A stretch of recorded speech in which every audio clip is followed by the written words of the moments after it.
Alright, so chapter 502 of Fairy Tail just came out, and to say the very least, this chapter was absolutely amazing. The majority of this chapter was kind of, it was kind of meh. It was decent, but it wasn't anything absolutely amazing. But the final few pages of this chapter were absolutely insane, and they definitely caused me to be really excited for the future chapters of Fairy Tail that we have coming very, very soon. Throughout this chapter, we got a lot of development when it comes to the Gale ship, something I, along with everyone, were waiting for. But within the final panels of the chapter, as I said before, a lot of things took place, and what has taken place within the final panels of chapter 502 has allowed me to come to terms with a absolutely insane theory, and I just had to share this theory with you guys. So just to recap for you guys, basically Demaria actually kidnapped Lucy. We see her all tied up and chained to a chair, and then we see Demaria is actually pondering what she's gonna do with Lucy, considering Lucy is basically a prisoner of war now, if you want to refer to it as that.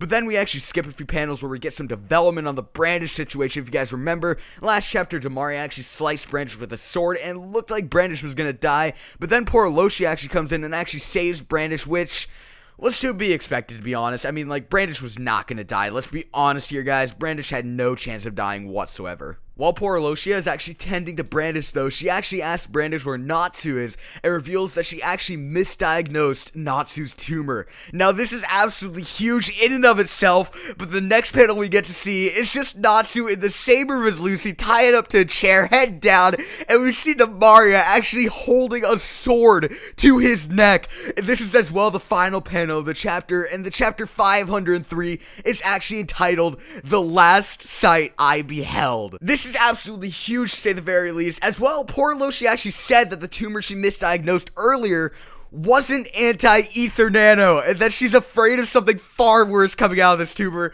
Now, honestly, guys, I don't know if it's just me or not, but I definitely believe that we are building up to the inevitable E.N.D. revelation. In fact, personally, I believe that it's highly possible that Natsu's tumor could actually be E.N.D. trying to actually take over Natsu's body, and with the next chapter being entitled The Last Sight I Beheld, I believe we could possibly actually see Natsu's E.N.D. transformation. Back around a month ago when I made my very first video actually discussing E.N.D, I said that I didn't believe that E.N.D will take over, and essentially that I believe that Natsu will actually have control over the E.N.D transformation. But with the title of the next chapter, I'm actually beginning to question a little bit if the last sight could actually be referring to Natsu's last sight prior to him becoming E.N.D. And I'm actually starting to lean towards the idea of Natsu actually losing control as E.N.D, and essentially of E.N.D taking control of his mind. Nevertheless, tell me what you guys think. Do you guys think it's possible that Natsu's tumor could actually be attached and possibly even be E.N.D trying to take over Natsu's body? Tell me in the comments below. Subscribe if you haven't. Leave a like if you enjoyed. Peace.